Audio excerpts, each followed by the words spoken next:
Hey everybody, welcome back. We're here with our first Cabral House Call of the weekend. This is episode 2815. If you want to follow along, head on over to stephencabral.com/2815. We're going to be going over about 5 or 6 questions today from the community. Just opened up the Ask Cabral document that my team so graciously puts together each and every week from the community-based questions. And as I always say, please do feel free to ask your question each and every day at cabralsupportgroup.com for same day answers. If you don't mind waiting about 12 weeks to get your answer read aloud on the show, do feel free to write in at stephencabral.com/askcabral. All right, without further ado, let's dive into all the questions we're going to be answering today. Of course, not providing any medical advice, medical treatment plans, medical cures, or medical diagnosis, but instead actually looking at what some of the underlying root causes may be in order to fix these issues in the first place. All right. So Carol says, can staying in a hot car get similar benefits to sauna? Hot cars are common, saunas are not. Since it's summer, cars get hot. Can I get similar benefits to sauna by staying in a hot car? How would I modify the temperature in the car?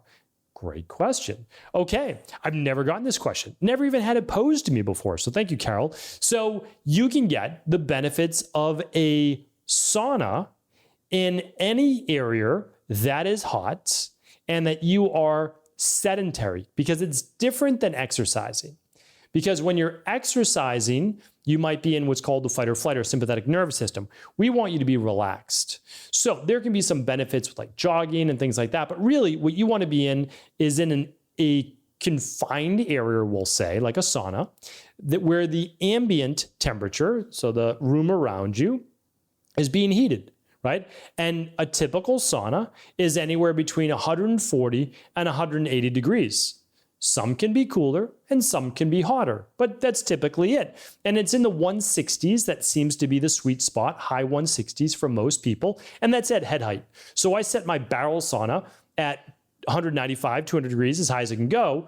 And that's what it is at the very top of the sauna if I was to stand up. But at head height, it's about 168, 170 degrees, which is exactly what they do the Finnish-based sauna studies on. And the infrared sauna I have, that's set at 170, 174 degrees or so. Okay, so here's what I want to share with you.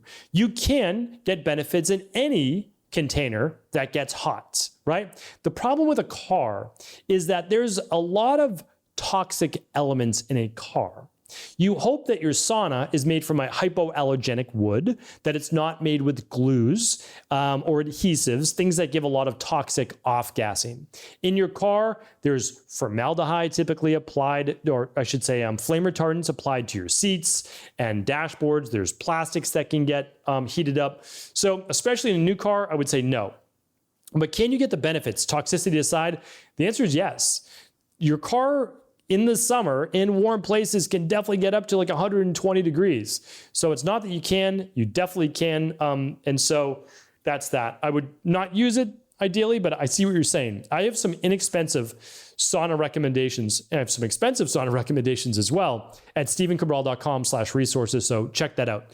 And in terms of modifying the temperature in the car, I wouldn't say that I'm an expert at modifying car temperatures, except obviously you're going to roll down the windows if you need to cool it down. If you want to get it hotter, you'll park it directly in the hot sunlight, right? But I'm not giving this as a recommendation. I just don't think it's the wisest thing to do. I understand why you're asking, but I just want to be careful and I want to be cautious and I want you to be safe. Overall, I want you to be safe. Okay. All right, Alicia's up next. Hi, Dr. Cabral. I hope you're doing well. I have questions about leptin hormone. I'm 40 years old. My BMI is an 18. Excuse me. I recently put on 15 pounds. I was underweight before. I noticed it is very difficult for me to get full. When I'm done eating my meals, I keep going back to the kitchen for more food because I'm still hungry. Sometimes it feels like I need to eat half of my kitchen to really feel satisfied. I recently ran some lab tests. They showed that my leptin levels are out of range, very, very low. How can I balance my leptin levels? I'm happy with my current weight and don't want to put on any more pounds. My diet is very clean and very active physically. I hope you can add some advice for me. Thank you in advance for all your help. Yeah, happy to help. So a BMI of 18 is still on the lower side. Again, I'm not saying that you can't be perfectly healthy at a BMI of 18, just like you can't be perfectly healthy at a BMI of 26, right? 1 point out of range. However, I would say is everybody needs to find the right weight for them. And since you have low leptin and you have lower BMI, there could be an absorption-based issue. So I'm just wondering, Do you have enough stomach acid? Do you have enough digestive enzymes? Are you processing the food well enough? Are you getting enough of your micronutrients, not just macros? Is your body sending signals to you that it's low on B vitamins? It's low on magnesium. It's low on calcium. It's low on zinc. Like, is it missing these things and that's why you're getting those signals? Or is it that it knows that you're underweight and need to maybe put on more weight? So it's saying, okay, let's eat more until we gain weight, but that might go back to the absorption issue. Or is it because you're very high stressed? There are many people that never feel full, and it has zero to do with the nutrients that they're getting or the amount of food that they eat. It's not enough to calm their anxiety. It's not enough to calm their stress. And so what happens is the body will continue to eat until there's basically this stretch reflex on the stomach, which is a real thing, that tells the body we're super full. And oh, good. Now we get the what? What do we get? The dopamine, right? Reward, pleasure response, the serotonin, happy, feel good, and the GABA, excitatory neurotransmitter that's also anti-anxiety. So keep in mind, it might be any one of those three.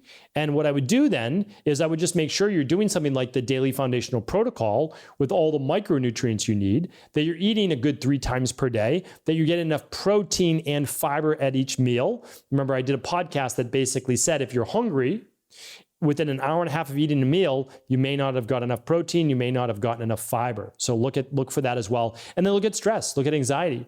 And then things like magnesium, adrenal soothe, meditation, walking, calming that vagus nerve can be very helpful. All right, so hopefully that was helpful.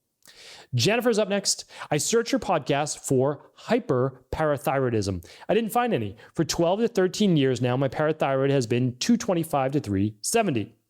My serum calcium is low normal, and my vitamin D is a 40 to 70. My symptoms are insomnia, worsening severe chronic constipation, and brain fog, memory, vision that is blurry, but my eye doctor says it isn't changing, fatigue, stage 3 lobular breast cancer in 1 month after my bilateral hysterectomy, incomplete hysterectomy. So my parathyroid actually dropped to 81. However, 3 to 6 months later, it was quite elevated again. Has your program helped anyone in my situation? I've been to so many doctors, homeopaths, herbalists, and no changes. Need some help. Thank you for your time. Okay. So first and foremost, the big thing about our program is that we don't treat or diagnose disease. We look for all the underlying root causes. To me, yes, we've helped many people with hyperparathyroid, which means like fast, right? Fast hyperparathyroid rather than just fast thyroid. And so all of your numbers make sense, right? You've got pretty balanced vitamin D, maybe could be improved a bit. You've got a PTH that's a little elevated, of course, and serum calcium that's a little bit low. So we know all of these things this is what happens, right? This is what happens when you have a higher parathyroid.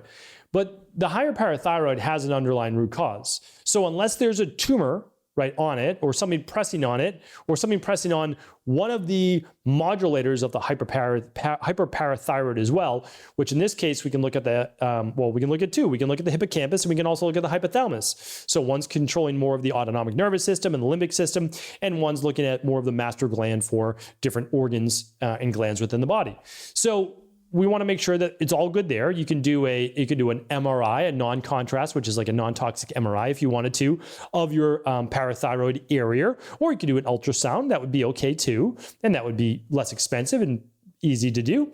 And then you could also look at overall stress, because stress can be a big part of this. So, and it goes along with all the things like insomnia, chronic constipation, brain fog, memory, and vision are typically all high cortisol, high stress related issues. And so if you're only going to run one lab, I would run the stress, mood, and metabolism test. In an ideal world, you run the big 5. You can find them at stephencabral.com/shop. You don't have to purchase them with us. You can purchase them with your local integrative health practitioner or whoever you choose to work with. Great. But that's what I would look at for sure, because there's always an underlying root cause. And that's what I'd be looking at as a root cause for sure. I don't want to just look at supplements right now. I want to find the root cause, but then the whole de-stress protocol would be helpful. Okay, this one is from Karen. Karen says, my mother is 74 and was diagnosed with Parkinson's around 2.5 years ago. She's still fully capable of moving around, albeit with some pain from Parkinson's and rheumatoid arthritis. And she started seeing a trainer around 9 months ago who has really helped her. What other things can we try to help minimize the onset of Parkinson's, both physically, the shakes combined with arthritis, and mentally, anxiety and depression? All right, so since I can't answer this in just 2 or 3 minutes, I have whole podcasts on this. So I would love you to go to my podcast on Alzheimer's, because it also helps with dementia.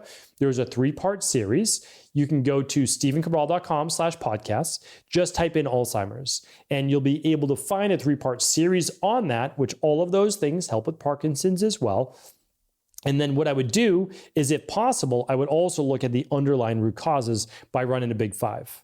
So lower levels of neurotransmitter metabolites, lower levels of methylated B vitamins, lower levels of detox-based issues, higher levels of heavy metals. I mean, again, there's always an underlying root cause, even if there's a genetic predisposition. So that's exactly what I'd be doing. And if possible, try to pick up a copy of The Rain Barrel Effect. That's my book. It's completely free, and it will explain this process. I pay for the book. You just pay for shipping. You can go to stephencabral.com and you'll be able to find that. All right. And then if you ever need follow-ups on that, there's lots of shows on this. So you can always just ask at cabralsupportgroup.com. We'll find them for you that same day. All right. So we're here to help. Just let us know how we can help. All right, let's do one more question, and it's from Tara. Tara says, hi, Dr. Cabral. Thank you for everything you do. My question is about R-CPD. I was wondering if you've heard of it. Basically, I cannot burp. Yes, and for anybody who's not heard of this before, it's R-CPD stands for a specific muscle, essentially in the larynx, esophagus-based area, and it's like cannot burp syndrome. I'm not making that up, like literally not making that up.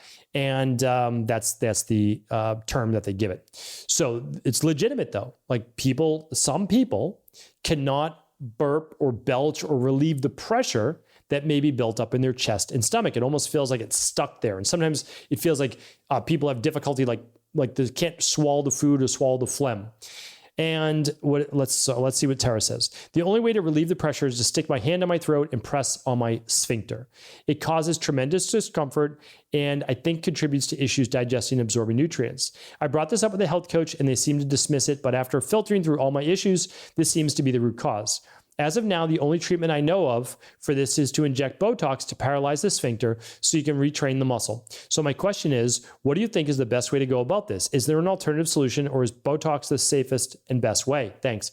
Yeah, you're right. So that is the conventional medicine treatment for R-CPD. Yes, it is to essentially numb, relax that muscle, which then is basically innervated by a nerve, that would then allow you to properly move things down the esophagus and through the esophageal sphincter and into the stomach. Okay, so the issue is, again, there's always a root cause, even if this is a much more rare symptom.